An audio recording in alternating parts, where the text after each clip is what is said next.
ओम शांति। आज 6 जनवरी 2025। आज बाप दादा के अनमोल मधुर महावाक्य सुनते हैं। मीठे बच्चे, तुम्हारा एक एक बोल बहुत मीठा फर्स्ट क्लास होना चाहिए।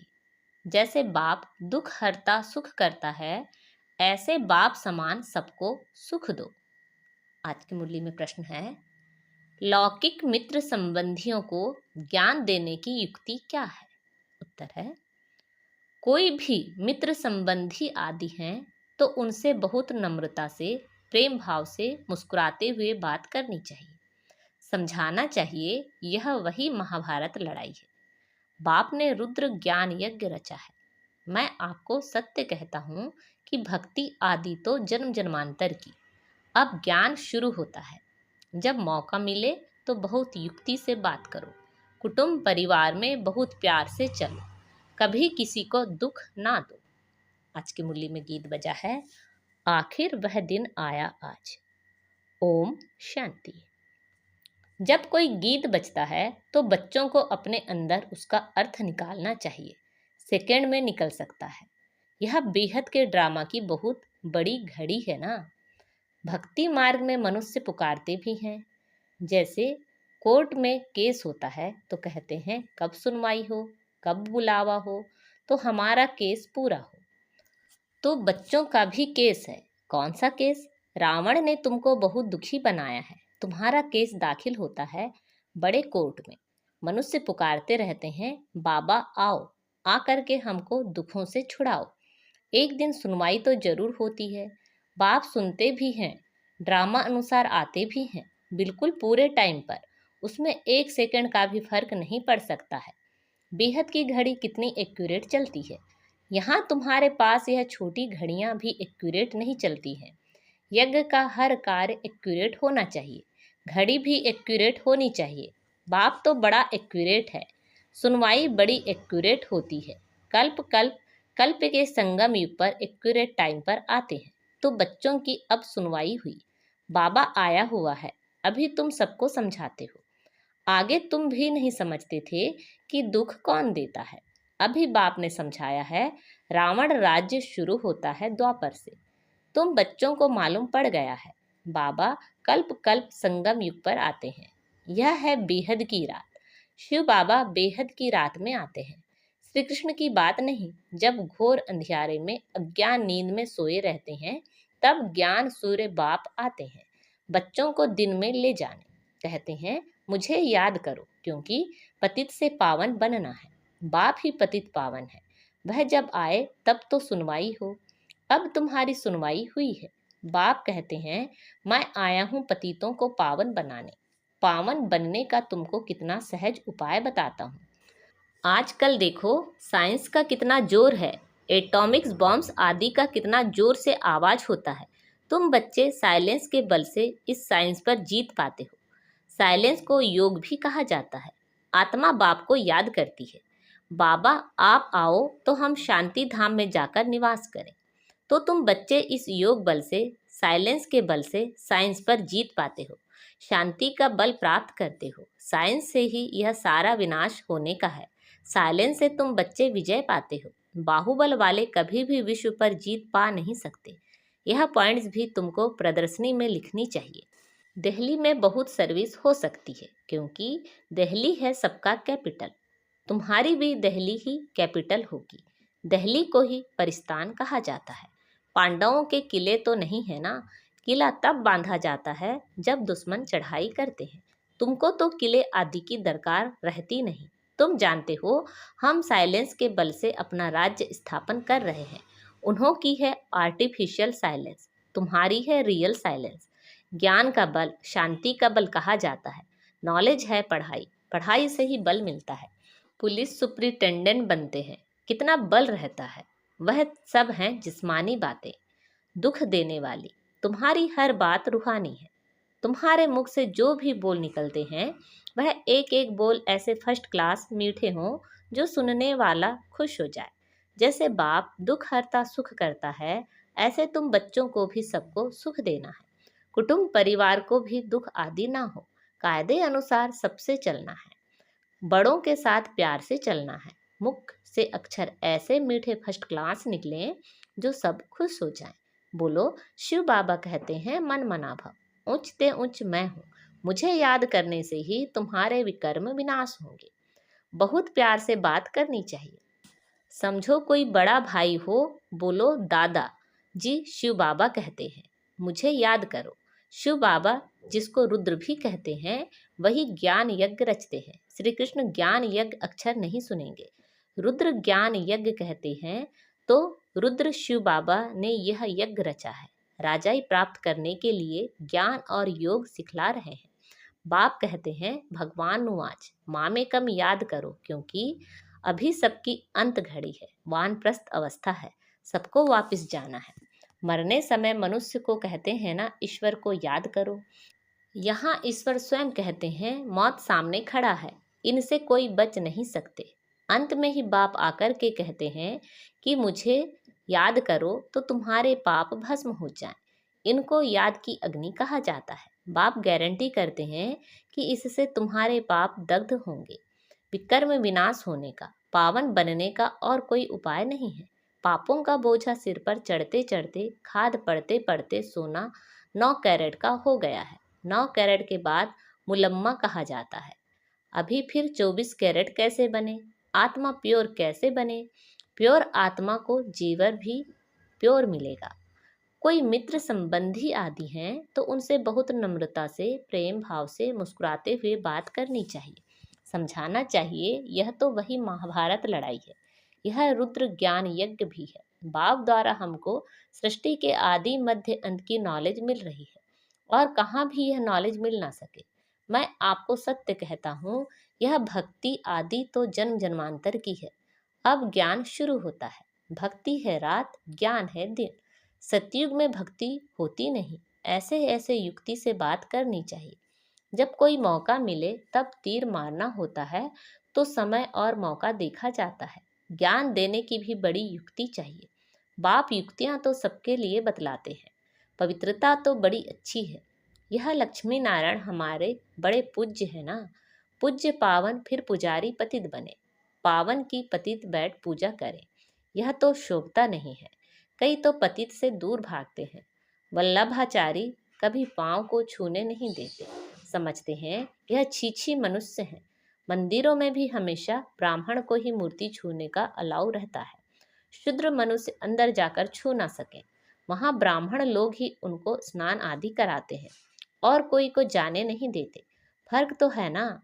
अब वे तो है कुख वंशावली ब्राह्मण, तुम हो मुख वंशावली सच्चे ब्राह्मण। तुम उन ब्राह्मणों को अच्छा समझा सकते हो कि ब्राह्मण 2 प्रकार के होते हैं।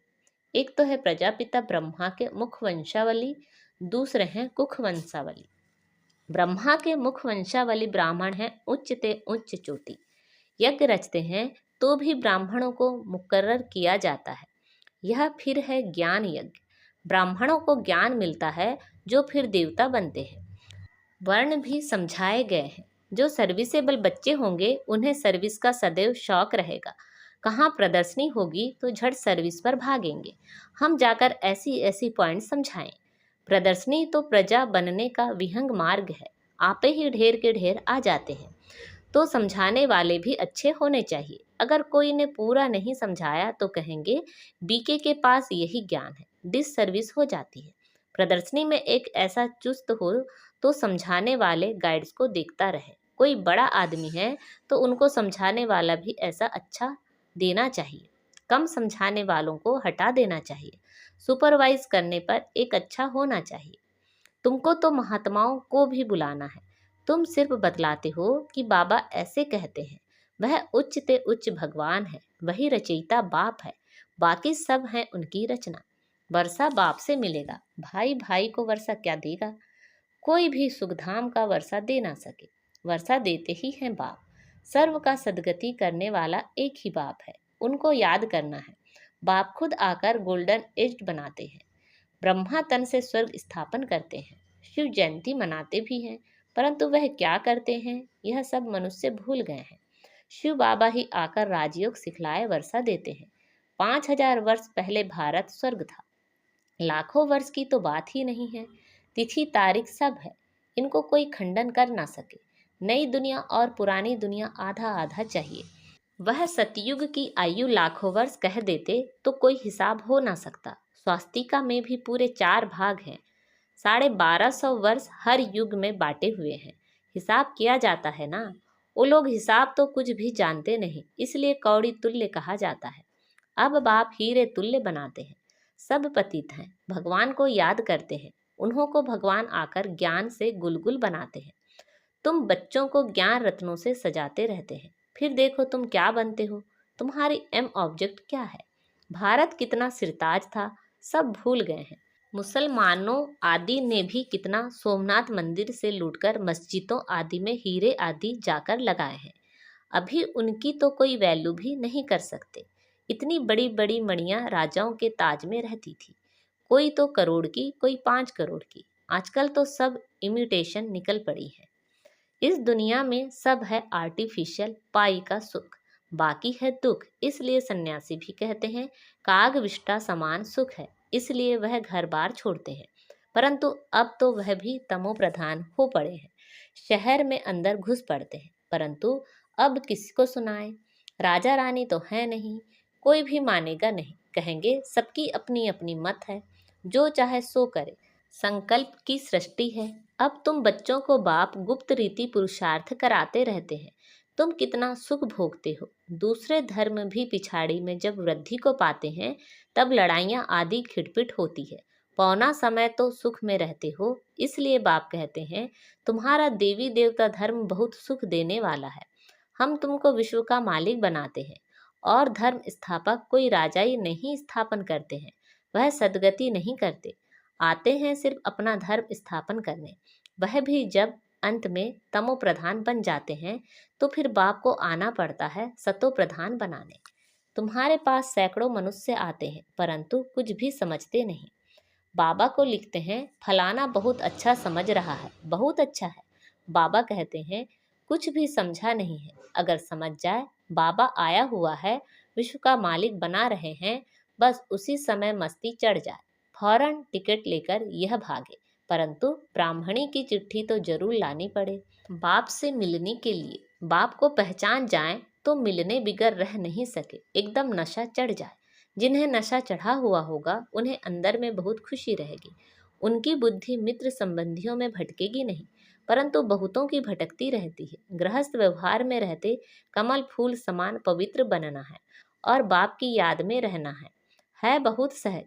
जितना हो सके बाप को याद करते रहो। जैसे ऑफिस से छुट्टी लेते हैं, वैसे धंधे से छुट्टी पाकर 1-2 दिन याद की यात्रा में बैठ जाओ। घड़ी घड़ी याद में बैठने के लिए अच्छा सारा दिन व्रत रख लेता हूँ।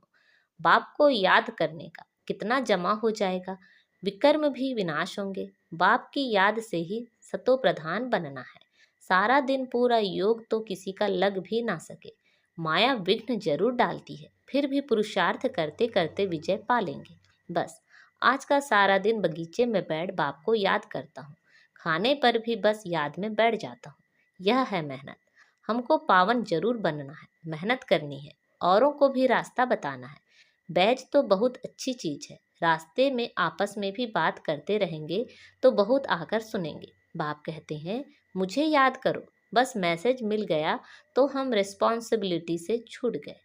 अच्छा, मीठे मीठे सिखिले दे बच्चों प्रति माता पिता बाप दादा का याद प्यार और गुड मॉर्निंग। रूहानी बाप की रूहानी बच्चों को नमस्ते। हम सब रूहानी बच्चों की रूहानी माता पिता बाप दादा को याद प्यार, गुड मॉर्निंग और नमस्ते। आज की मुरली से धारणा के लिए मुख्य सार हैं। धंधे आदि से जब छुट्टी मिले तो याद में रहने का व्रत लेना है। माया पर विजय प्राप्त करने के लिए याद की मेहनत करनी है। बहुत नम्रता और प्रेम भाव से मुस्कुराते हुए मित्र संबंधियों की सेवा करनी है। उनमें बुद्धि को भटकाना नहीं है, प्यार से बाप का परिचय देना है। आज बाबा ने हमें वरदान दिया है, चलते फिरते फरिश्ते स्वरूप का साक्षात्कार कराने वाले साक्षात्कार मूर्त भव। चलते फिरते फरिश्ते स्वरूप का साक्षात्कार कराने वाले साक्षात्कार मूर्त भव। जैसे शुरू में चलते फिरते ब्रह्मा गुम होकर श्री कृष्ण दिखाई देते थे, इसी साक्षात्कार ने सब कुछ छुड़ा दिया। ऐसे साक्षात्कार द्वारा अभी भी सेवा हो। जब साक्षात्कार से प्राप्ति होगी तो बनने के बिना रह नहीं सकेंगे। इसलिए चलते फिरते फरिश्ते स्वरूप का साक्षात्कार कराओ। भाषण वाले बहुत हैं, लेकिन आप भाषणा देने वाले बनो, तब समझेंगे यह अल्लाह लोग हैं। आज का स्लोगन है, सदा रूहानी मौज का अनुभव करते रहो तो कभी भी मूंझेंगे नहीं। सदा रूहानी मौज का अनुभव करते रहो तो कभी मूंझेंगे नहीं। अपनी शक्तिशाली मनसा द्वारा शकाश देने की सेवा करो। अब अपने दिल की शुभ भावनाएं अन्य आत्माओं तक पहुंचाओ। साइलेंस की शक्ति को प्रत्यक्ष करो। हर एक ब्राह्मण बच्चे में यह साइलेंस की शक्ति है। सिर्फ इस शक्ति को मन से, तन से इमर्ज करो। 1 सेकंड में मन के संकल्पों को एकाग्र कर लो तो वायुमंडल में साइलेंस की शक्ति के प्रकंपन स्वतः फैलते रहेंगे। अच्छा, ओम शांति।